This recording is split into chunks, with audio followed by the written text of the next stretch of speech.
Hello and welcome to The Found Cause, where we have found our cause in serving the Lord Jesus Christ. I am Michael, the man behind the machine, and to my virtual front is... Sebastian, the bookkeeper. Let me tell you, Sebastian, it has been a while since we've had an in-person podcast. Long enough that the sun has not shone on my face in several weeks because of the imminent poisonous gas outside, and my beard has grown from completely clean-shaven to a sizable domestic terrace size, and... with this kind of outfit I've got going on, this isolation beard, I've been also scouring YouTube and eating Cheetos and whatever else you do in isolation, looking like that guy from Toy Story.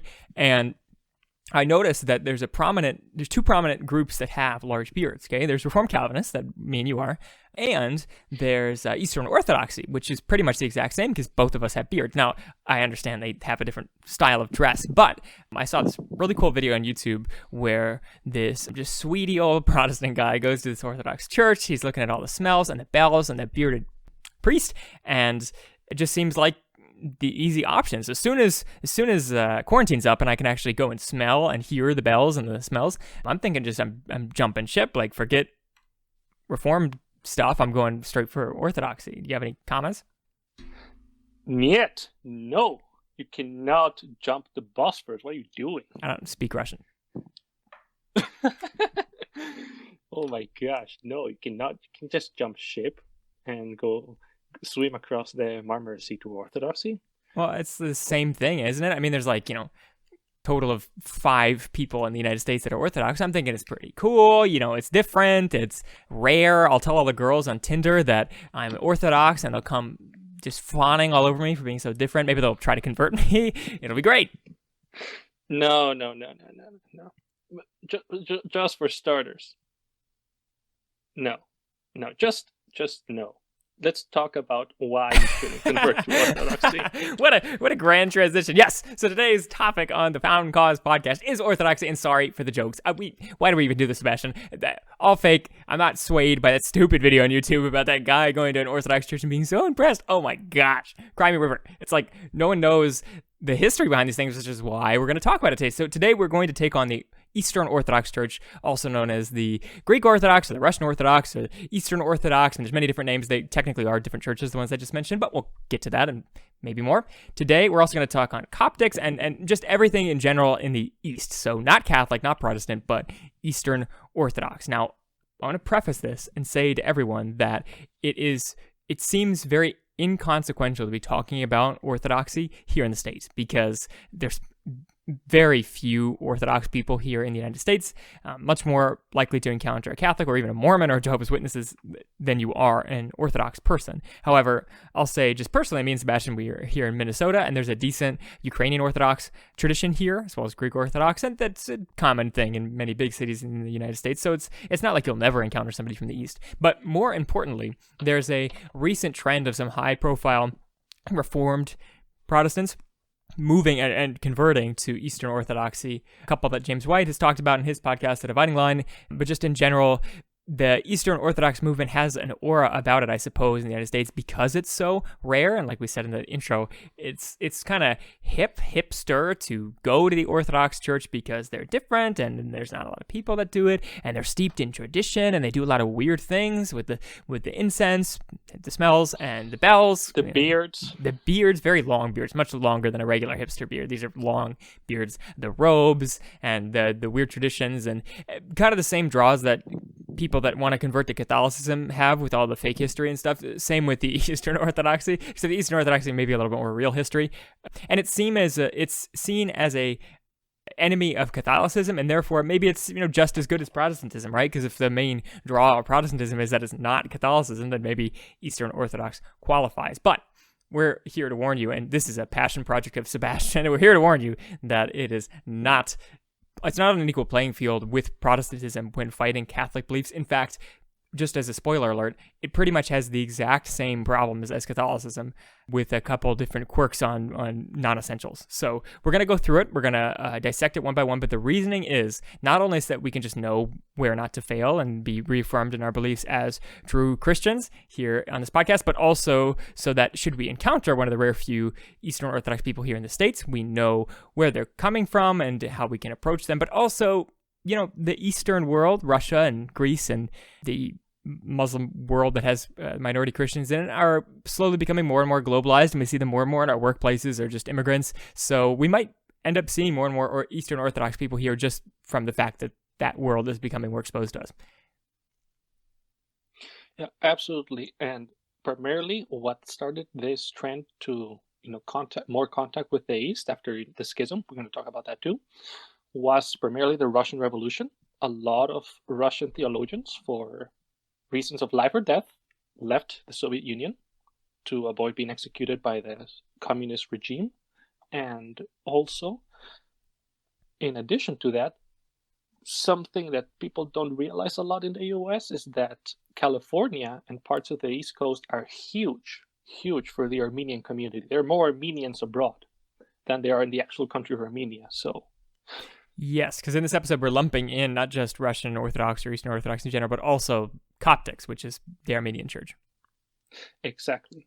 So, even if you're in California, chances are you're going to run into someone. Here downtown St. Paul, there's a nice little Armenian church as well. So it's not as unusual nowadays to run into people from the East. Yeah. All right. So the plan for this episode, and again, it's really a passion project, Sebastian. So I'm going to hand it off to you, Sebastian. But our outline here is we're going to go through a brief history of where Eastern Orthodoxy comes from, and we share a common history. I mean, that's why we call them Christians. Although I might doubt their salvation later, but we generally call them Christians because we share a common history. So we're going to go through the history. Then we're going to go through a couple of the terms that they use because they like to use a lot of terms, and because they speak different languages than English, it's sometimes helpful for them. They keep common terms amongst all the languages so that we know what they're talking about when they talk about it. And then we're going to dive into their theology and why I'm alluding that they're not really saved, or at least they're principally not saved. And then we're going to talk about refutation and how we talk to Eastern Orthodoxy. So first things history, Sebastian, what can you tell us about the history of the Eastern Orthodox Church? So a classic, just like Roman Catholicism, they claim that their origin is in Jesus since the time of the disciples. And there is some truth to that in saying that, that some of the beliefs that they hold today and they've held through the ages, they are indeed consistent with the teachings of the New Testament. So we'll dive into those. But first, I want to talk about important events in Christian history that are foundational for Eastern thought, and also they have helped develop us in the West as well. First, we can start with the Council of Nicaea, probably one that most people are familiar with, and it happened in 325. The main purpose of the Council of Nicaea was to refute the heresy of Arianism. A big person in this council was Athanasius. He was very key in fighting against Arianism.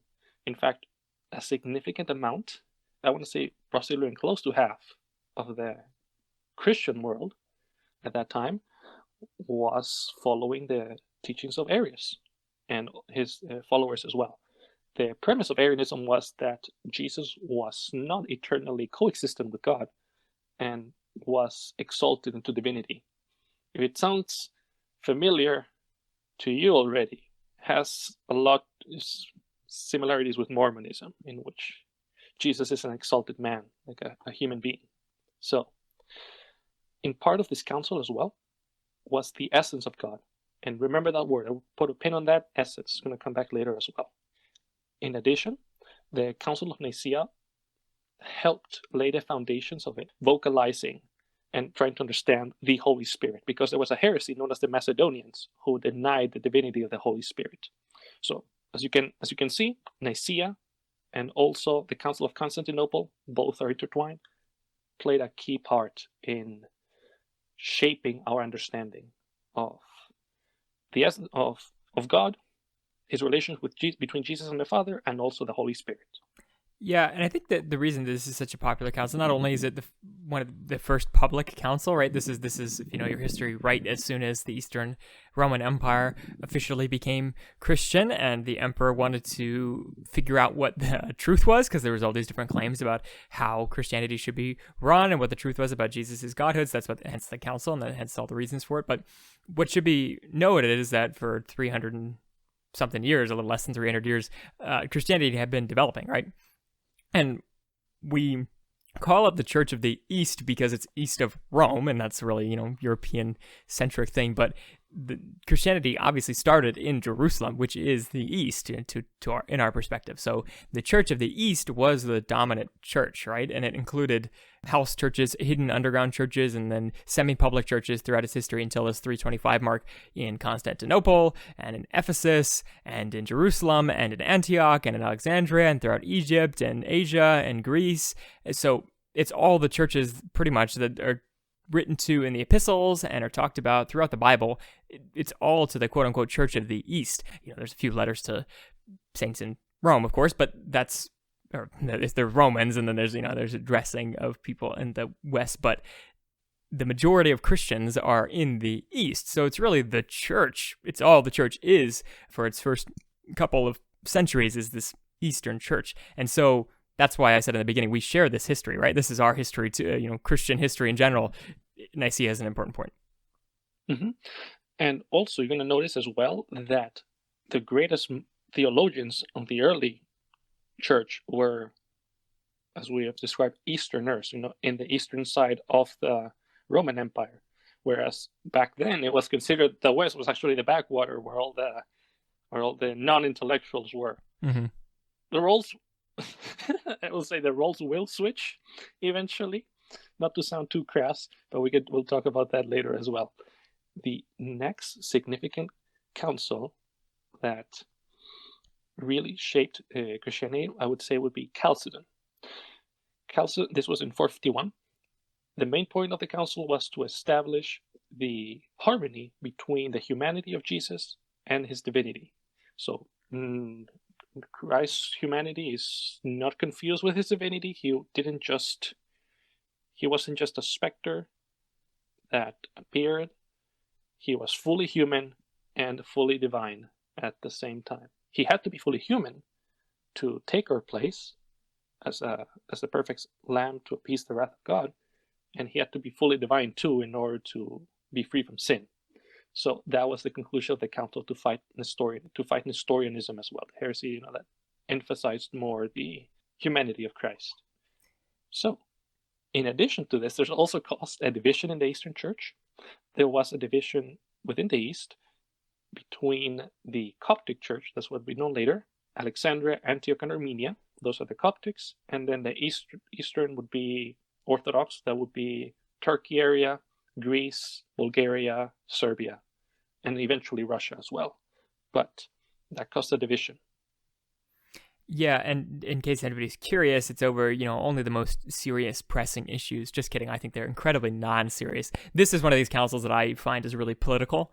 It's important, and we use the language today to combat possible heresies. And back then it was more pertinent because there really were heresies running around. But even back then it was very political why this council was called, because Constantinople, so the northern half of the East, and the southern half of the East was Egypt, had come at odds and had a couple famous people who were at odds with each other. One of them is Cyril of Alexandria. He was a firebrand, preached a lot of propaganda against Constantinople just in general, and therefore was kind of finding any excuse to hate on Constantinople. And at the time, Nestorius, a preacher, was the head of the church in Constantinople, and so he painted Nestorius as saying that Jesus was more human than God, and therefore he was like a man possessed, right? That was essentially what Cyril was claiming, and that's why the council was called.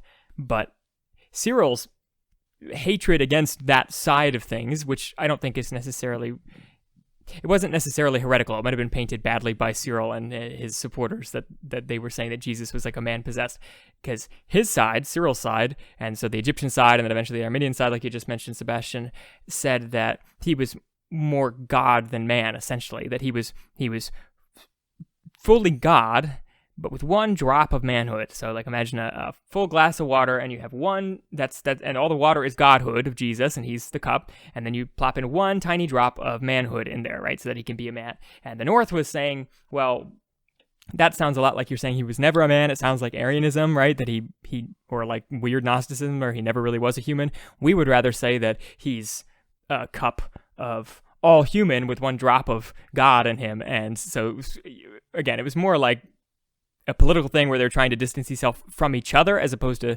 necessarily getting the most accurate view of Jesus. In any case, I think pretty unimportant reason to split, but Egypt and Armenians, that was the original quote the original reason they split was over this. They called themselves the Monophysites because they believed that there was one form of God, that was this, God, Jesus was this big glass of water with only one drop of human in him.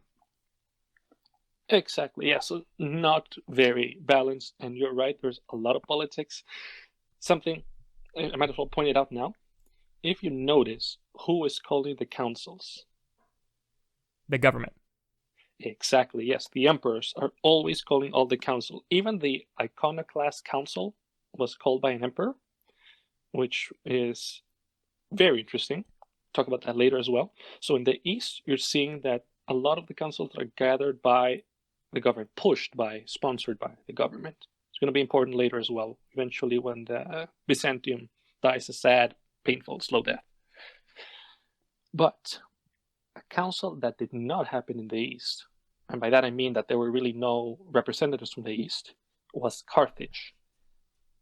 This, I would say, is foundational to how the East differs from the West, because in Carthage, in the early 400s, the main purpose was to condemn Pelagianism.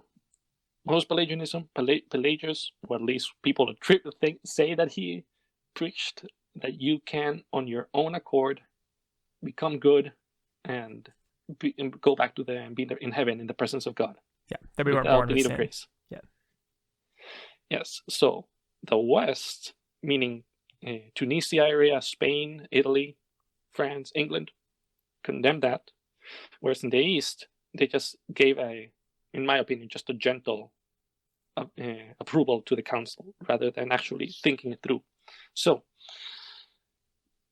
keep that in mind for the future, because it's going to come back, the issue of how salvation works. It differs greatly between the West and the East.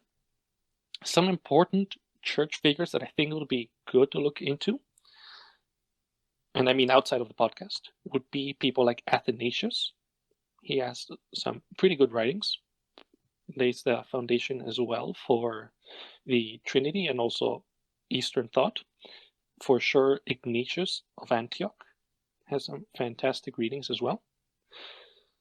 John Chrysostom, he was key in establishing liturgy and homily, as well as how Eastern thought will develop.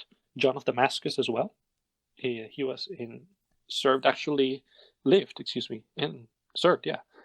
during the time of the Islamic Caliphate, which was a very interesting position to be in. He was in a important government position while he was in the Islamic Caliphate. So he has some interesting perspective, has some good resources on combating what he called the heresy of the Ishmaelites, and also other heresies that were rampant in the desert there. The Cappadocian Fathers as well, and I'll mention those later too. The East and the West are slowly splitting. Like you said, East didn't go to the Council of Carthage, which was an important thing for the West. Like the West thought this is important enough to call a council, and the East said, well, whatever, do what you want. It's not very important to us. And vice versa. The East had problems that the West didn't have to deal with, just because geographically it's a large area. There's different heretics who want to fight, and different ideas, different cultures, really, because one side is speaking Greek and one side is speaking Latin. So the separation between both sides is getting pretty large. And probably the most important thing to mention as far as when things really started to crack was when the Islamic invasion happened, right? Because the 5 major centers of Christian authority came from the 5 cities founded by the apostles, called the Pentateuchy. That would be Rome, Constantinople, Antioch, Jerusalem, and Alexandria. Okay, those are considered the 5 central churches of all the Christian world.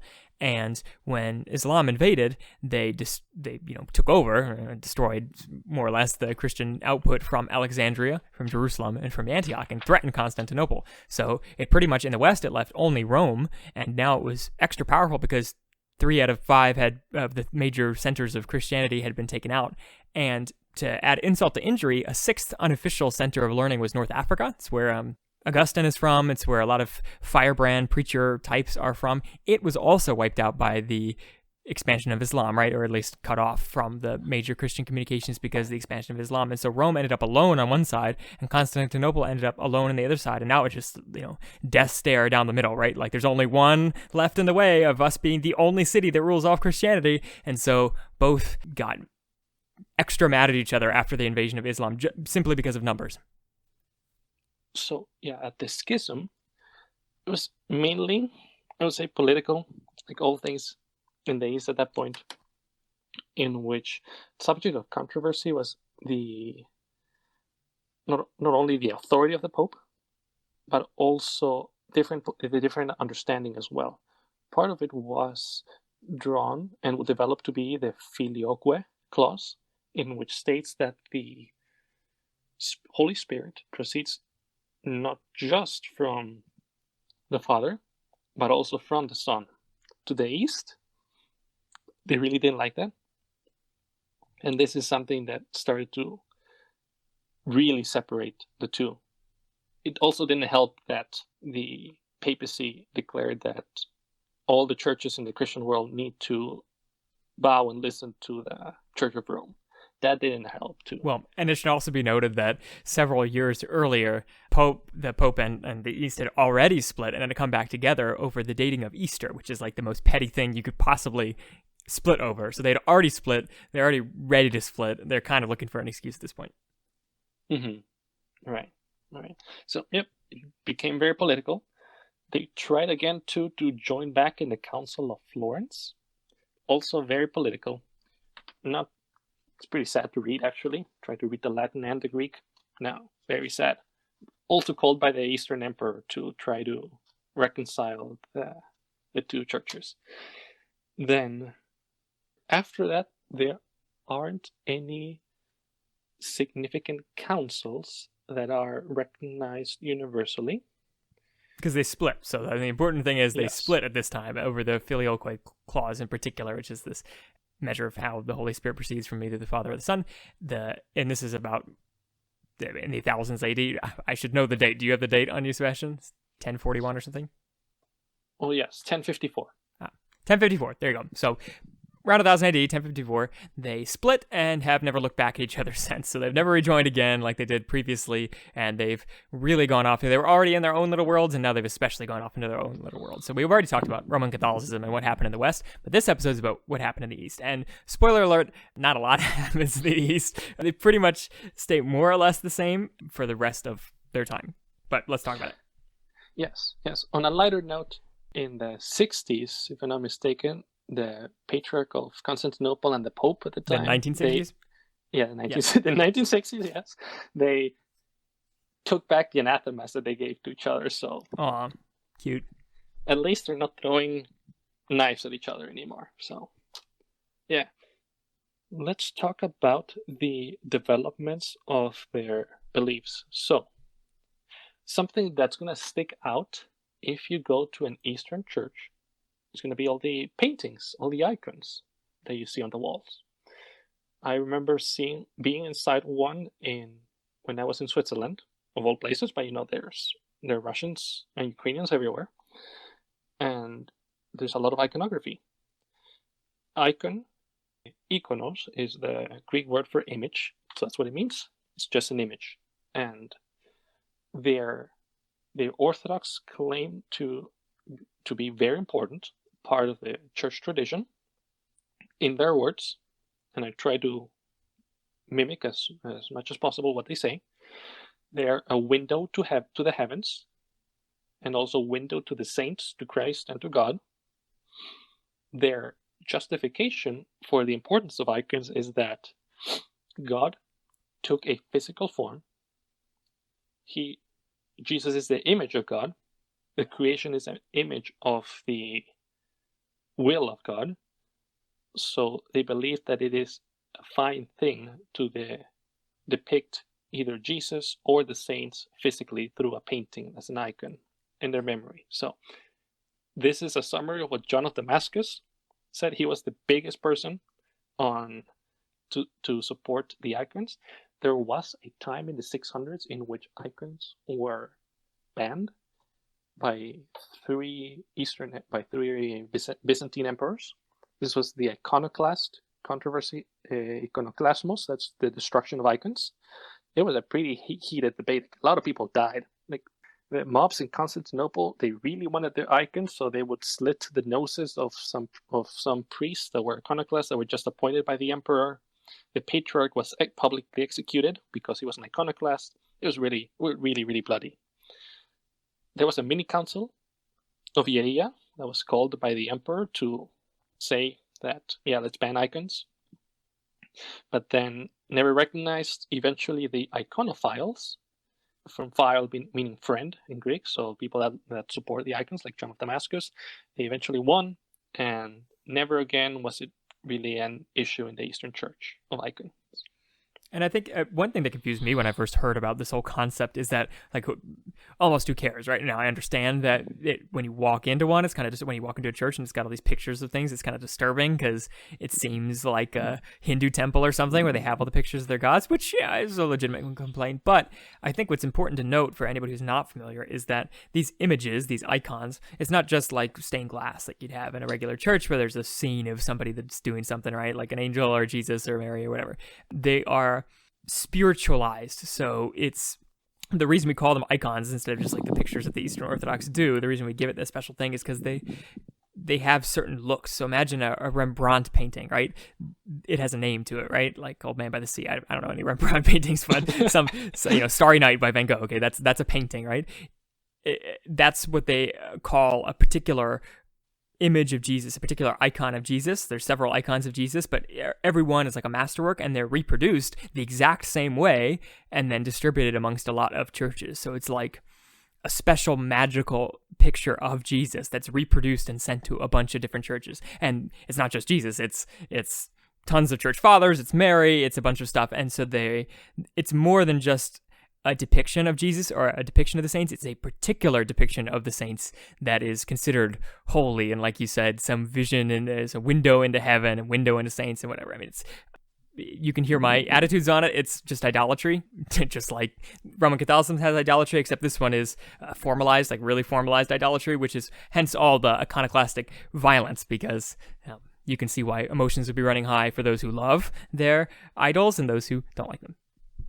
Yes. And they also bring out that it is considered, some might consider this divine revelation, because a monk is under the inspiration of the Holy Spirit. I question what exactly is the Spirit trying to communicate with this painting. If you've seen the Athanasius, the Spirit is a bad artist if he's the one inspiring these things. Yes. Yeah. I mean, is he trying to say that Athanasius is such a handsome and dashing man? We should paint a portrait of him? Yeah, if you look up like Cyril of Alexandria or somebody weird, okay? Their heads are enormous, like alien-sized heads. It's kind of disturbing, right? They look like a sixth grader drew somebody. Yes, and that has been the standard used ever since. Yep. Since then. So, but to be fair, they do try to explain that this is not idolatry.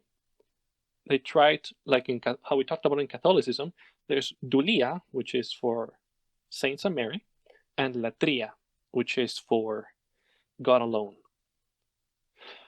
Likewise, they use the word latria in Greek for God alone, and proskuneon, which means to bow down and worship. And also, it can also mean to venerate. I think I gave it away, but in the Septuagint, just as I was reading Isaiah 46, when God is criticizing idol makers and idol worshippers, he uses the word proskunesis, which in the Orthodox sense, they try to say that that's exclusively for saints and Mary. The point is, in the Septuagint, the words are interchangeable. And in fact, in Isaiah 46, it is used in the sense of worship as you would worship a deity. So, yeah, I mean, it's exact same Roman Catholic thing. In case you haven't heard our Roman Catholic talk, we talk about the exact same thing in more detail as far as what the excuse is for being able to worship these things. And like you're saying, Sebastian, it's a difference in words. I think it's an exact, so duilia in Latin is the exact same thing as proskuneo in Greek, right? So they're both using the exact same excuse. Yep. It's not a strong argument, in my humble opinion, from their part. Yeah, that is for the icons and saints. As you can imagine as well, if they emphasize so much the connection through the icons to the heavens, likewise, they also, like in Catholicism, they believe that saints can intercede for us. You can pray for the saints so that they send a praise to God. My question to that is, why not just pray directly to God? But we'll talk about that later as well in their theology. A theme very important that Orthodox always love to talk about is the essence and the energies of God. So ousia is the essence, and to them, the essence of God is beyond comprehension, whereas the energies is what energies emanate from God and can be experienced, such as His love, mercy, justice. Their energies are eternal with God, but they are attributes, qualities from God that can be perceived by us, like we can sense them. But they would say that their essence cannot be sensed. So, you're seeing that there is an aspect of God that is beyond comprehension, that cannot be understood. This is at least how the Easterners put it. And this was really developed by Gregory of Palamas in his Hesychasm. Hesychasm is the prayer, the meditation that he developed to a very mystical, in which you lay down, tuck your chin, and then you repeat the prayer. Basically goes in Greek, Lord Jesus, have mercy on me, a sinner. And it's pretty much like a meditation. So you inhale, you exhale. This is the early developments you can see from the Eastern mysticism. Yeah, and it sounds like monk mumbo jumbo to me. They have essential oils and whatever else. I mean, I'll give them the benefit of the language barrier on the whole energies and essence thing, because I mean, it makes sense, right? Like God is an essence, right? He's this idea, this being, right? So we can't really understand him in full. What makes God God? But he has things that we can understand about him, his energies, whatever. They're just giving it different terms, okay? But it just so happens that we also have essence and energies used by crystal makers in Sedona, which doesn't help. It doesn't help the cause at all. And yes, so what you're going to notice if you read the Eastern Fathers is that they really emphasize that sensation part, the connection that we can have with God. Whereas in the West, it's a little bit more legalistic, not in the adhering to the law type of sense, but the language used. It's focused more of a judge, justification, atonement, like those types of, that type of language is more legal, if that makes sense. Mm-hmm. So we'll talk about that later as well. Now, a very important, and I actually, I can applaud the East for this. They do have a very, very high view of the Trinity. So much that in their liturgy, they actually constantly praise the Trinity better than a lot of Westerners do. So, give credit where it's due.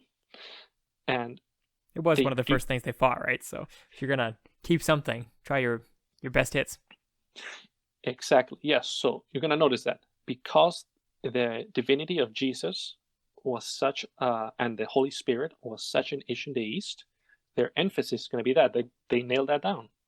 Whereas it wasn't really that big of an issue in the West. So there's not so much emphasis on it. Whereas Pelagianism, so how atonement is done, how sin is forgiven, and how salvation is achieved, were significant, and there was a council and there was debate over it. So then it's more prominent in the West. So I hope you can see the comparisons as well. So depending on what was talked about or what wasn't talked about, that's going to shape your understanding in theology. And just to go off on the Trinity, they have different starting points. In the East, they start with the Father, and then from the Father, they explain the relation between the Son and the Spirit. Whereas in the West, you actually start with the idea of the Trinity, and then we go into the Trinity to explain the Father, the Son, and the Holy Spirit. There actually is a passage from Gregory Nazianzus that I believe encapsulates very well the belief in the East. So I will read it.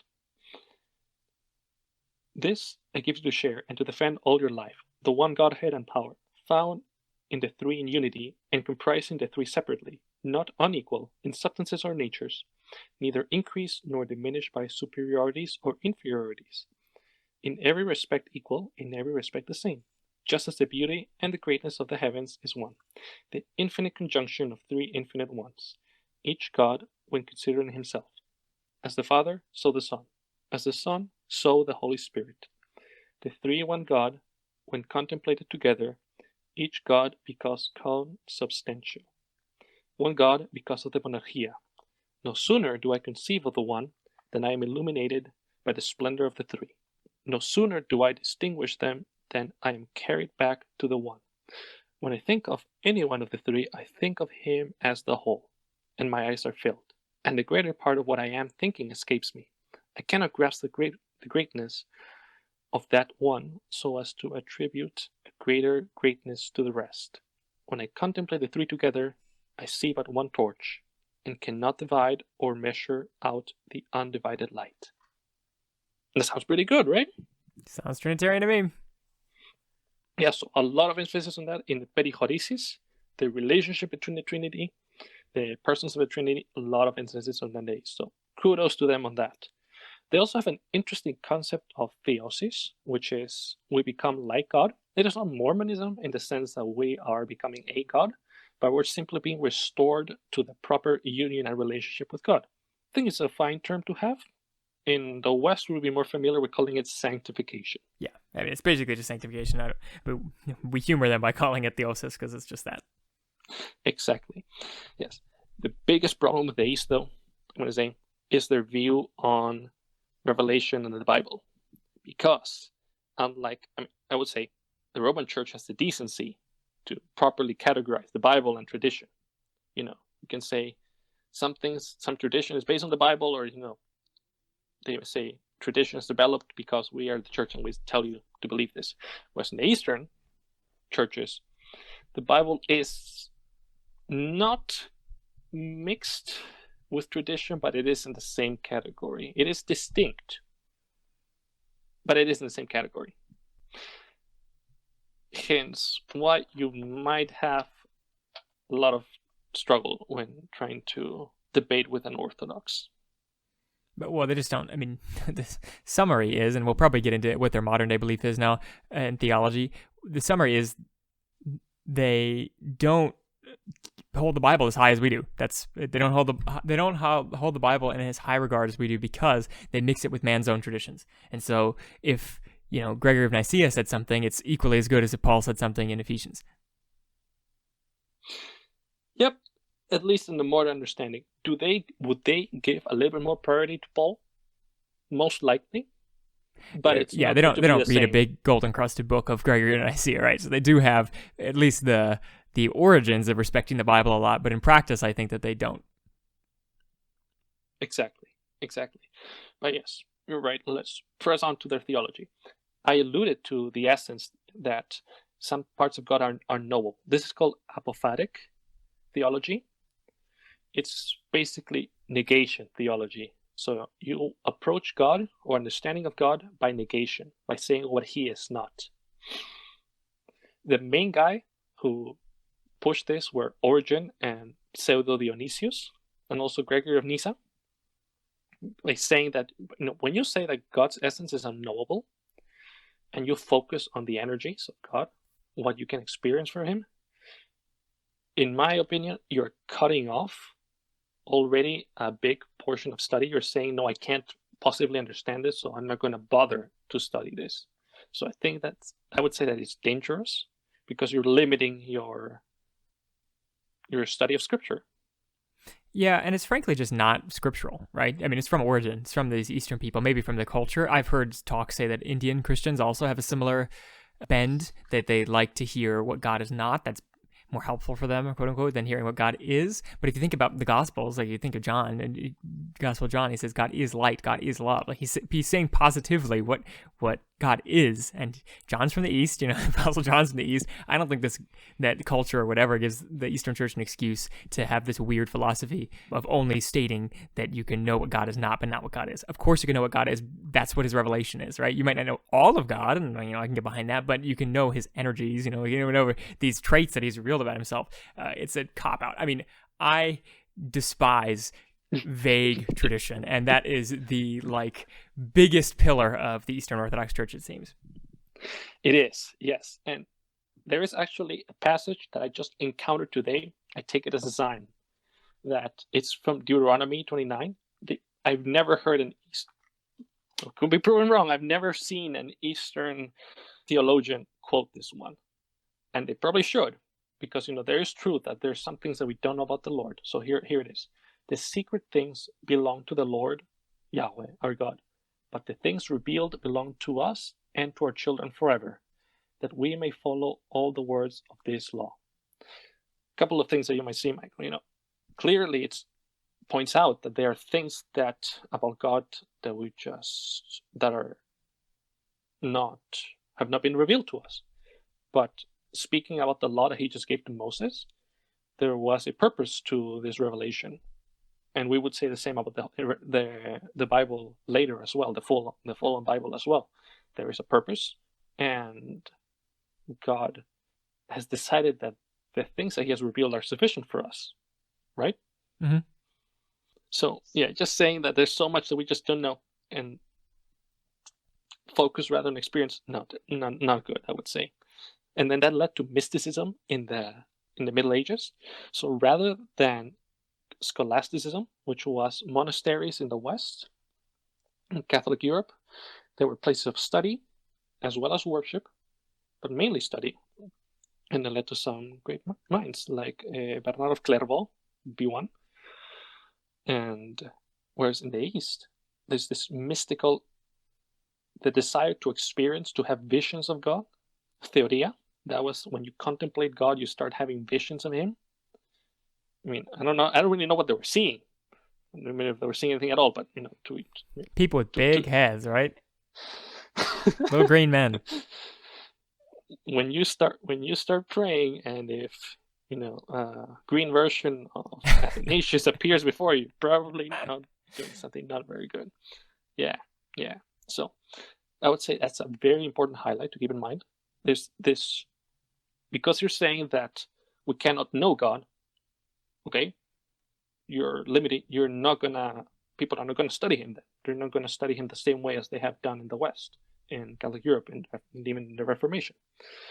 Then you're gonna focus more on mystical senses, and then hence you have hesychasm, which really divided the East until eventually mysticism won over, and all the people that were scholars, they basically got up and went to the Catholic Church. And then after Byzantium exploded, died a sad, horrible death, because of the relationship between Orthodoxy and the government. There's no funds coming in, there's no sponsorship. Now they're basically under Muslim rule. When Constantinople was conquered in, I want to say 1453. Yeah, somewhere around there. Yeah. Which is a warning, I think. We can learn things from the East and the West, that we shouldn't tie the state and the church together like that, right? Like the state shouldn't fund the church, not just because of many reasons, but because when the state dies, which inevitably it will, right? This isn't the kingdom of Jesus. It will fall. Constantinople was a great empire, but it did fall. The church essentially fell too. Yes, and it felt so bad that according to, great book, Through Westernized Eastern Orthodoxy by Robert Latham. Great book if you want a good intro to Orthodoxy. Well, he cites that by the time of the collapse of the Ottoman Empire, when Greece became independent in the 1850s, about 1% of the clergy could read and write their own name. Yeah. Clearly, Byzantium had fallen great length. Oh man. Which begs the question, as I've asked you before, Michael. If only 1% of the priests could write their name, what were they preaching to the people all this time? Yeah, like how are they reading? Yeah, exactly. And let's because we're running short of time. So we've got the big history of the Eastern Church. A lot of it's shared Christian history because they have been Christian, but I would say it was about this time, right? During the schism, when they divided from the Western Church. Not that the Western Church was all hunky-dory, many problems with the Western Church, right? But when they divided and they chose essentially the wrong side on every single outcome after that, right? The iconoclasts, before then, I guess, they chose the wrong side. They went with the icons. After that, they chose the wrong side on this whole scholasticism versus mysticism thing, right? And then they even chose the wrong side on attempted Reformed revival in the 1600s. So they've basically consistently, as a large church organization, chosen the wrong side several times. And besides those conflicts, there really hasn't been much conflict interfaith inside the Orthodox community across the East. And therefore, they've just atrophied. And the current state of things is that they look exactly like the Catholic Church. If you want my straightforward opinion, they look exactly like the church that they have fought so hard to be different from. Maybe not in the dress and not the language they speak, but the three things that make the Orthodox Church a non-Christian church, in my opinion, are first and foremost their love of iconography, right? I mean, that's just straight malicious idolatry. So a problem with the Catholic Church, but an extra problem with the Eastern Orthodox Church, and the refusal to accept it or even talk about it is disturbing, especially because it's been, 1,200 years since the last time they really fought about it, so I don't think that it's too dangerous to talk about now. Secondly, and this is really the major thing, they have the exact same false justification model as the Catholic Church, in that they believe, because they haven't really thought it through, I suppose, very much, that your way of justification, so being justified before God, being able to know if you're in heaven or not, is sanctification. So Jesus pays for your initial sins, but you're not saved until you follow all the rules, and maybe you get saved at the end if you've been sanctified enough. That's where the whole theosis thing comes in. That's the sanctification thing. It's not as developed as the weird Catholic doctrine of how exactly you get saved via merit, but it is the same thing in essence, and that is that Jesus doesn't pay for all of your sin. He only opens the gate, and then you have to do the work until the very end. And that is a negation of the gospel, right? That is a negation of Galatians and Paul's writings and Jesus' writings, that he saves you, okay? And regardless of your position on Reformed or Arminian, God's grace is totally sufficient, right? You don't earn your salvation, right? And both the Catholic and the Eastern Orthodox churches both agree, sloppy white kiss between each other, that no, you do earn your salvation. They say you do earn it. You do earn it by doing good things, reading the Bible, meditating, whatever. The Eastern Orthodox has different things than the Catholic Church, but both of them say you earn your salvation, and you can't really be sure of your salvation until the end, which is not true. And then the last thing that I would say makes the Eastern Orthodox Church, I would be comfortable calling the church organization, and most people in the church organization, so not necessarily everyone who thinks they're Eastern Orthodox, but has really heard the gospel, really accepted Christ. So, that caveat in mind. The organization is not a Christian organization any longer because it no longer shares the gospel, right? Not only has it lost it in salvation-wise, when was the last time you saw some grand Eastern Orthodox missionary trip? There is none. It's a dead church, right? They pushed up into Russia during the Middle Ages, and that was pretty much, and they pushed across Siberia as Russians colonized that area, and that's it. I mean, they have not pushed missionary style efforts anywhere. I would principally say because they don't have a real gospel message to be sharing to anyone, so they wouldn't be effective if they did have missions, but they are essentially just an ethnic church now, right? Like, I'm Armenian, and therefore, ergo, I am Coptic, or I'm Russian, and ergo, I am Russian Orthodox, or I'm Greek, and therefore, ergo, I am Greek Orthodox. So kind of the same problem that Catholics have had. They're just an ethno-religion, and they have no message of hope. Yeah, there was actually, they did call a council on that, because there was a moment in the 18th century in which they would only allow communion to people of their nationality. So, like, if you were going to a Bulgarian church, you could only have communion if you were Bulgarian. If you wanted to go to the Ukrainian, you could only be Ukrainian. So, association with nationality. Something I do want to add, though, Michael, what you said about their synergism, their belief that you have to cooperate with God. They do believe that they want that you cooperate with God first, and then grace comes to you. So it's a little bit different than slightly different than Catholicism, but the biggest stumbling block is their view on original sin. They say that there isn't any original sin.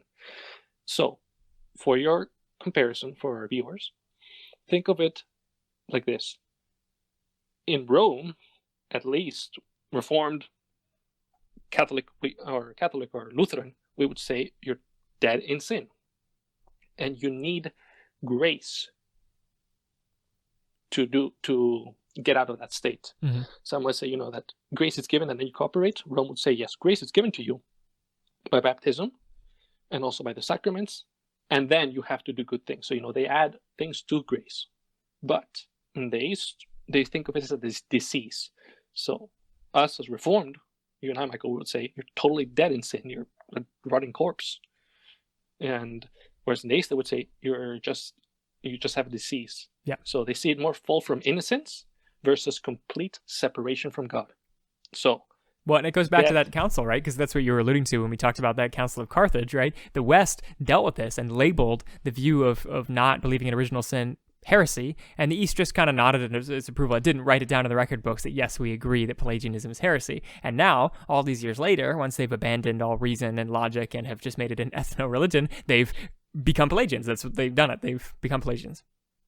Yes, exactly. So it takes your whole life to be saved, but something interesting, and this might vary depending on the theologian you ask. Some might say that even though you cooperate with God, no one can snatch you out of Christ's hands. So it is weird. Clearly, it does. I mean, it shows that they haven't really thought it through, like semi-Pelagians in the West. How can you cooperate and at the same time, like God, no one can snatch you out of God's hands? Mm-hmm. So it begs the question: what do they mean by that? Right? What do they mean by yes. not being able to snatch it out of their hands? Yes. So I would say the approach to an Orthodox would be pretty simple. First, you can't approach if you don't see the Bible with the same lenses. You have to emphasize the importance of Scripture. That Scripture is what we should go to settle debates, mm-hmm. because it is revealed by God. I'm pretty sure you can get an Orthodox to agree that this is the Word of God. Like this has a clear message and purpose from God. Establish that term. From there, I would even say, don't even worry. I mean, actually, worry about the icons, but let's worry first about. Oh no, for sure. You can have the gospel and also do iconography. I just hate iconography. That's all. Yeah. So you need to have that common ground first, and however the conversation goes, make sure that we're on the same boat. We have a high view of Scripture. So let's go to Scripture to have the discussion. We have to point out how deadly sin is, because if you just think it's just a casual, they do not think it is casual. If you do not think it is as serious as it actually is, then you're really not going to get anywhere. It's going to be like speaking with an atheist. They're like, yep, I lied, I've stolen, just like everyone else. They do not see the consequences of their actions. So you have to highlight that as well. I believe Romans would be a fantastic place to go to, for mm-hmm. sure. Romans 1 and 2. Saying that, and more on the Reformed side, because they haven't really sat down and set in stone what they believe in.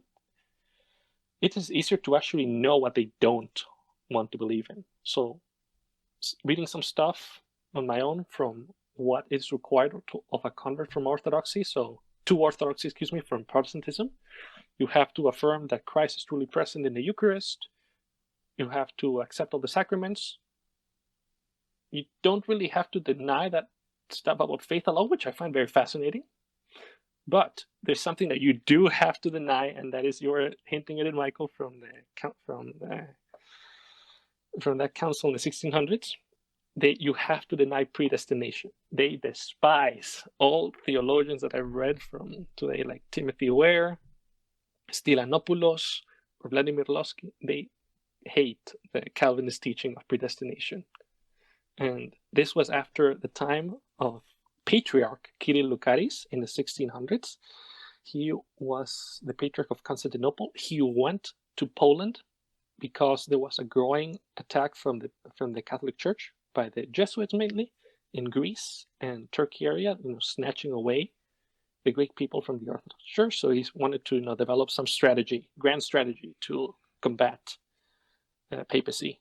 So to Poland, and actually that's where he learned about the Reformed faith from Calvin, from like the teachings of Calvin and Zwingli, and Luther as well. He even traveled to Geneva, and that's where he wrote his confessions. It's a pretty interesting document. It has a lot of these Eastern language in it, but nonetheless, it is, or you say, Calvinist in what he affirms. And then when he went back to Constantinople, he tried really hard to bring back all the Reformation books, print them in Greek, translate them into Bulgarian as well, into Serbian. The priests, you can imagine, they were not very happy about this. The metropolitans, they tried to depose him and or assassinate him 6 times. 6 times, people, wow. Yes. Mind you, using church money to assassinate their own patriarch. A classic. Yeah. And, well, the people liked him so much that they stopped all the thugs and people from seizing the patriarch. So he was spared those 6 times, but eventually they did succeed, and they got the Ottoman government involved. And then they arrested the man, they deposed him. They were going to exile him, but for whatever reason, the Turks decided to strangle him on the boat on his way to his exile, and then they threw his body overboard. A poor man. But he was a Calvinist, which is pretty amusing that he did try to reform the church, and then he fought really hard not to. Then they called the Synod of Jerusalem a couple of years later to exclusively reject that idea of predestination. And it's really not a fair description. It's the classical painting of determinism, that we're just puppets, we're just robots, and God just controls us. But that's not the case. What Calvin and Zwingli and what you and I hold to, Michael, is that what we call compatibilism, that God can accomplish his will while not necessarily making us robots. We have our own minds.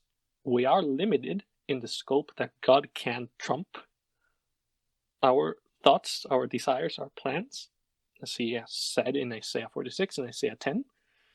Clearly to Isaiah, those are very important passages to bring up in a conversation. Isaiah 10 especially, when he says, "Woe to Assyria, the rod of my anger." And just to show how there's really no need to hold on to sinner so strongly against predestination and hold on to free will.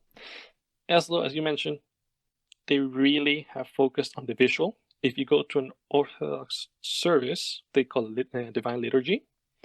It's all about show, a lot about incense, a lot about motions, reaching Sebastian the ground. Sent me this YouTube video of a liturgy that I was like, oh my gosh, do I really have to watch this anyways? Watched it at 2 times speed, wanted to tear my eyes out. It's perfectly gentle. It's not like they're stabbing Christ in it and I'm getting disturbed. It's just so rote and fearsomely traditional. It reminds me unstoppably of the Pharisees of Jesus' day that added a ton of traditions made up, from their butt cheeks, and they have abandoned the true law, right? So they make up laws and they abandon the real law, and now they're busy touching the hems of things and having special cups. Meanwhile, they're not even preaching the gospel from the pulpit.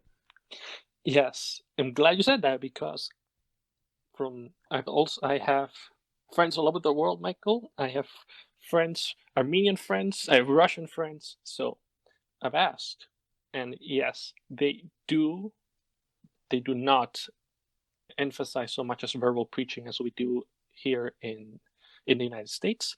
It is all about visual, touching or things, as you said, that disturb you, touching the robe of the priest, as symbolizing touching the robes of Jesus. Oh my gosh. That might be a whole other thing in and of itself to put in the list. Yes. So what they really don't do is verbal preaching so much. They do not the priest does not exegete the text, and rather is more like a counselor giving practical advice of the reading rather than what the author meant, what the context is, what does this reveal about God. So rather, a liturgy, and this will be another tangent, so let's go in that direction. The liturgy in the East, it's more about the experience of God. That's the feeling, the spirit.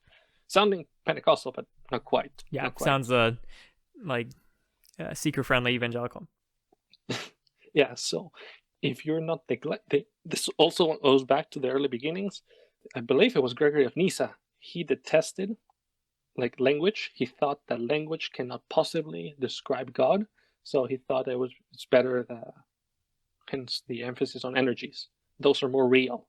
sensations are more real than words. So now, after the poor Orthodox Church is just, dried up after Byzantium exploded, there's really no any active preaching anymore. So yeah, it's a sad end. And we could go on all day, right? We could go on to the liturgy or all the different countries, because as we said, Eastern Orthodoxy is actually split up. Thankfully, they don't have one pope. They've got multiple patriarchs, and usually it's ethno-centered, so it's all the different countries things, which is a sort of federalism protection, right? There can't be one madman who changes all of them. However, there's just so much to talk about, right? It's part of the reason it's difficult to talk about Orthodoxy and Coptic countries, just because there's so many different nuances. However, just to wrap up this episode, because it's been long enough, we have talked about their history, a lot of shared Christian history, where they've gone wrong, what they believe, and essentially I'm getting the image of bearded hippies that don't really care what's right and wrong as long as they feel good. Is that a fair comparison? I don't know. But if you meet an Orthodox person, and to wrap everything up, you were just telling how to share with an Orthodox person, there's two things you probably want to determine. One, are they just ethnically Orthodox, right? Like, are they just, that's what their mom was, so that's what they are now? I'm sure the majority of people you're going to meet, if you're here in the States, are just ethnically Orthodox, because I would assume the majority of people in the world, if they claim to be a religion, any religion, they're just ethnically that, they're just that because their parents are. And if that's the case, just preach the gospel to them as if they're an atheist, because that has heard about Jesus before, because that's essentially what they are. But if they're a real believer and they really dive into Orthodox theology and are into meditation or anything like that, I would do exactly what Sebastian was suggesting, is you have to base the truth off the Bible, not off of experience. The same way you'd preach to a Mormon or somebody that's really into feelings, is you have to show that they are disprovable, right? You have to show that there is a standard for what's right and wrong. It's in the Bible, so let's go into it and figure out what's right and wrong. And of course, the Bible trumps their feelings in the end, and it contradicts teachings of the Orthodox Church. So that's where you have to go. Of course, preach the gospel to whoever you meet, and that's why we are the Found Cause. Do you have anything to say, Sebastian, before I wrap up? I could go about the funny story of John Chrysostom. Do I have time for that? Sure. Do an ender. Yeah, I told you this is Sebastian's passion project, and he has so many different Orthodox stories he wants to say. I'm sure it's hard to keep track. So yeah, do your ender with the famous preacher of Constantinople, John Chrysostom. Yes. Exiled twice. This was in the 400s, mm-hmm. And oh man, he's the type of person that tells you what he wants to say to your face. Like, he doesn't pull back punches. So he quickly made enemies of the Empress Eudoxia, the wife of Emperor Arcadius in Constantinople, and one day, Empress Eudoxia has the bright idea of using her power as empress to seize the vineyard of a local family, and people start gossiping about it, but there's no big deal about it. But John, who was Patriarch of Constantinople, so he preaches in the Hagia Sophia, the biggest church in the world at the time, where the emperor sits, his wife, his family, everyone, a lot of people. He just casually preached on 1 Kings, on the wickedness of Jezebel and how she used her connections to her queenly authority. Yes, the queenly authority to kill a man and seize his vineyard. You can imagine that did not sit very well with Eudoxia. If I had been sitting there, I would just be laughing so hard. Should have been an olive grove. You made a mistake. Yeah, so he got exiled. And then eventually he's recalled because people are seeing signs of God that it might be, a bad thing. That's what they thought. Then the second time, she didn't learn. No. She had to build a statue of silver of herself in the middle of the city. So John, of course, tells you what he wants to say to your face. I hope it was flattering and not one of those big alien head ones. No promises. No promises on that. Okay, so what John said again at another sermon in the cathedral, he said, again, Herodias raves.